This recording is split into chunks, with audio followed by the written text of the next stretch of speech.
Good morning students. Today's class for class 9 exercise 6.2 हम कर रहे हैं। टॉपिक है हमारा लाइंस एंड एंगल्स, रेखाएं और कोण। हिंदी मीडियम बेस्ड ये है, हमारी हिंदी मीडियम की एक्सरसाइज है स्टूडेंट्स के लिए। तो क्वेश्चन करते हैं हम सेकंड। इन दिस वीडियो आपको सेकंड, थर्ड और अगर टाइम बचा तो फोर्थ क्वेश्चन भी कर देंगे, ठीक है। तो सेकंड क्वेश्चन में क्या मिलेगा आपको कि कहता है आकृति, ये फिगर दे रखी है आपकी बुक में, आप देखोगे तो आकृति में ए बी समांतर सी डी समांतर ई एफ दे रखा है, ठीक है। यानी कि अब हमें ये समांतर, पिछले क्वेश्चन में समांतर नहीं थी, प्रूव करना था, अब समांतर दे रखा है। इट मीन्स हम संगत कोण, एकांतर कोण यूज करेंगे अब, ठीक है। और हमें क्या दे रखा है, y अनुपात z 3:7। अच्छा, फिर y और z नहीं पूछा, उसने पूछा x का मान ज्ञात कीजिए। अब देखो फिगर में ये x है, ये y है, ये z, ठीक है। ओके, मैं थोड़ा सा नाम और दे देती हूं। A B C D E F समांतर रेखाएं हैं और पी क्यू त्रियक रेखा है। अब आपको पी क्यू दिख नहीं रहा होगा, ये पी क्यू, ठीक है। और ये जो है A B C D E F को कट कर रही है डी तो यूज हो गया, सॉरी, ठीक है। नाम देते हैं हम इसको एल एम और एन, ठीक है। एल और एन पे कट कर रही है। अब आप बताइए मुझे कि अगर ए बी समांतर सी डी है, ठीक है, तो x और ये वाला एंगल x बराबर एंगल एल एम डी दिखाई दे रहा है, ये वाला एल एम डी, ठीक है।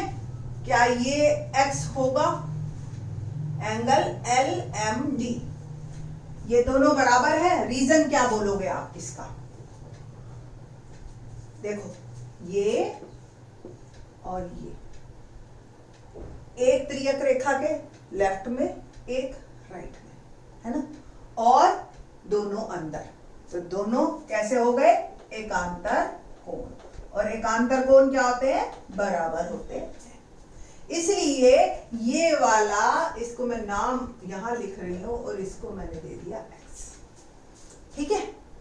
अब बात करते हैं x और z। अब आपको दिखाई दे रहे x z के भी बराबर है, क्यों, आप देखो ये x है ना, और ये z है, दिखाई दे रहा है। ये थोड़ा सा बड़ा बना देती हूं, ये x है और ये z है। अब इसको जरूरत नहीं है, इसको रखकर देखो। अब ध्यान से, दो समांतर रेखाएं हैं, ये त्रियक रेखा है, दोनों राइट में है और एक अंदर है, एक बाहर है, तो कैसे कोण बने, संगत कोण, ठीक है ना। तो सी डी समांतर ई एफ हमें दे रखा है और ये हमारे संगत कोण है, ठीक है। इट मीन्स क्या हो गया कि x और z दोनों बराबर हैं। अब z पता चल गया तो x भी डायरेक्ट मेरे को पता चल गया, ठीक। अब देखते हैं क्या x और y 180 डिग्री, समझ आ गया होगा आई थिंक सो आपको। रीजन ये दिखाई दे रही है, CMD एक रेखा है, एक सरल रेखा है, ठीक है। और ये क्या बना रहे हैं, रैखिक युग्म। क्या बना रहे हैं, रैखिक x और y। अब हमने x तो z के बराबर क्या रखा है, 1 से, इसका मतलब z प्लस वाई, x की जगह मैंने क्या पुट कर दिया, z प्लस वाई 180 डिग्री। और y और z का तो हमें अनुपात भी दे रखा है, तो थोड़ा सा जब भी अनुपात का क्वेश्चन आता है तो हम एज्यूम कर लेते हैं, माना y बराबर 3a, a हमने इसलिए लिया क्योंकि x हमारा ऑलरेडी यूज हो रहा है, क्वेश्चन में दे रखा है x, और z क्योंकि अनुपात 3:7 है तो अनुपात को हमेशा ऐसे मानते हैं, एक संख्या दे देते हैं हम अपनी तरफ से। तो 7a और 3a और 7a, क्योंकि हमें ये पता है कि अब यहां से ए पहले निकलेगा फिर वाई और जेड निकलेगा, ठीक है, अनुपात इसी को कहते हैं ना। ओके, इसको मार्क कीजिए 2, वाई और जेड का मान 2 में डालने पर, ठीक है, तो वाई और जेड, जेड क्या है 7a, वाई क्या है 3a बराबर 180 डिग्री। अब ये क्या आ गया 10a बराबर 180, 7 और 3 10, ए का मान आ जाएगा 180 बटा में 10 18 डिग्री। अगर ए 18 डिग्री है तो वाई और जेड भी पता चल गए, है ना।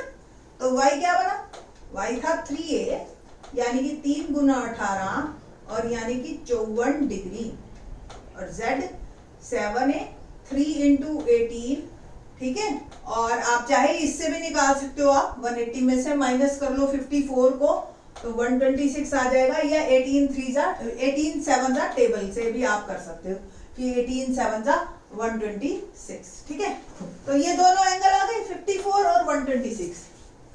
Now y 54 degree, z 126 degree, और आपको भी पता है x और z बराबर थे तो x कितना आ गया 126 डिग्री, ये आंसर। एक बार दोबारा सुनिए क्या किया हमने, हमें तीनों रेखाएं समांतर दे रखी थी, ये x और ये x बराबर किए एकांतर को, x और z भी बराबर, क्या किया हमने इसको यहां लिया यानी कि x ही z बन गया। अब y और z का अनुपात दे रखा है मेरे को, और y प्लस z क्या है 180 डिग्री, तो यहां से आपका y और z निकला और फिर z और x बराबर है, दैट्स वाई जो है ये आपका आंसर ठीक होगा, ठीक है। तो क्वेश्चन नंबर 3 देखते हैं। ये फिगर दे रखी है आकृति में, यदि ए बी समांतर सी डी, अब देखो हमें पैरेलल ऑलरेडी दे रखी है, बढ़िया। ई एफ परपेंडिकुलर, ये देखिए ये सिंबल क्या होता है परपेंडिकुलर, लंब, ठीक। तो ये ई एफ लंब है सी डी पर, मैंने अभी सी डी बनाई और बनाई ई एफ, ठीक है। और कौन जीईडी 126, अब लंब का मतलब तो 90 डिग्री होता है और जीईडी ये है। अब आपको खुद ही दिख रहा है, सपोज कोई ये एंगल पूछ ले, ये पूरा 126 का, ये 90 का, तो बचा हुआ कितने का 36, वर्बली हो रहे हैं, है ना। तो एंगल एजीई ये वाला है, जीईएफ ये तो देखो हमने अभी निकाल दिया, और एफजीई और एजीई ये वाला, सॉरी पहले वाला एजीई, ये एफजीई और ये वाला। अब खुद सोचो आप, ये दोनों में से एक पता चल गया, रेखीय यूप से दूसरा पता चल गया, है ना, और ये तो मैंने निकाल ही दिया अभी हवा में, ठीक। चलो जी इसके बारे में देखते हैं, पहले समझा देती हूँ, उसके बाद कैसे लिखना है वो बात की बात है। ये देखो ये ए है, ये जी है और ये ई है, जो जो चाहिए सिर्फ उतना ही हम देखेंगे। हमें ये निकालना है एंगल, और ये वाला दे रखा है ना मेरे को, जी ई और डी, ये पूरा देखो पूरा दे रखा है, कितने का है 126 डिग्री। तो ये 126 देख रहे हो कैसी रेखा बन रही है, दो समांतर रेखाएं, एक त्रियक रेखा और एक कोण लेफ्ट में एक राइट में और दोनों अंदर, तो कैसे कोण बने एकांतर कोण, और एकांतर कोण क्या होते हैं बराबर। अब ये 126 का आ गया, है ना आसान। अब ये मेरे को पता चल गया 126 का है, तो रेखीय योग से ये भी निकाल लूंगी 54, 180 में से घटा देंगे सीधा, और ये तो मेरा 36 आ ही गया है। तो ये क्वेश्चन बहुत आसान होते हैं ज्योमेट्री के, समझ तो बहुत जल्दी आ जाते हैं स्टूडेंट्स को, बस अब प्रॉब्लम होती है कि इसको लिखें कैसे। तो जैसे जैसे बोला है बस वैसे वैसे लिख देंगे, ठीक है। शुरू करते हैं, पहले मैं कोण एजी फर्स्ट निकालते हैं। तो आपने क्या लिखना है, ए बी समांतर सी डी, ठीक है, और जीई ये जो है हमारी त्रियक रेखा। देखो मैथ में लिखना कितना आसान है, ए बी समांतर सी डी, जीई त्रियक रेखा, ठीक है। कोण ए जीई बराबर जीईडी, क्यों एकांतर अंत एकांतर कोण, इंटीरियर ऑल्टरनेट एंगल्स, अंत एकांतर, ठीक है। एंगल जीईडी हमें दे रखा है 126 डिग्री, तो एजीई क्या हो गया 126 डिग्री। आंसर पहला बन गया हमारा ये आंसर। अगला वर्ड जीईएफ, इसको बाद में करेंगे, पहले एफजीई। अब देखिए एंगल एजीई जमा एंगल एफजीई 180 डिग्री। पहले आप लिख देना एजीएफ एक सरल रेखा है ना, तभी तो बात करेंगे हम रैखिक युग्म की। और ये क्या बना रहे हैं, रैखिक युग्म, लीनियर पेयर, ठीक है। एजीई 126 डिग्री और एफजीई हमें निकालना है ना, तो एफजीई क्या आ गया 180 degree minus 126 degree equal to 54 degree, ठीक है। तो ये मेरा आ गया दूसरा आंसर। अब बात करते हैं तीसरे की। अब आपने थोड़ा सा इसके लिए अलग से लिखना है। क्या लिखना है, देखिए EF लंब है CD पर, है ना, ठीक। अब ये लंब है तो कोण FED 90 डिग्री दिया, ठीक है। कोण GEF बराबर कोण GED माइनस FED, बस सिंपल। देखो मैं समझा देती हूं आपको। ये लंब हमने दे रखा है, ये 90 डिग्री, हमें ये निकालना है, तो कोण GED इसमें से ये वाला माइनस कर दो, ये बच जाएगा। और GED कितना है, गिवन है 120 डिग्री 26 डिग्री। FED हमने अभी लिखा 90 डिग्री, तो कोण GEF मेरा आ गया 36 डिग्री। तो तीनों आंसर हमारे पता चल गए, 126, GEF 36 और ये 54।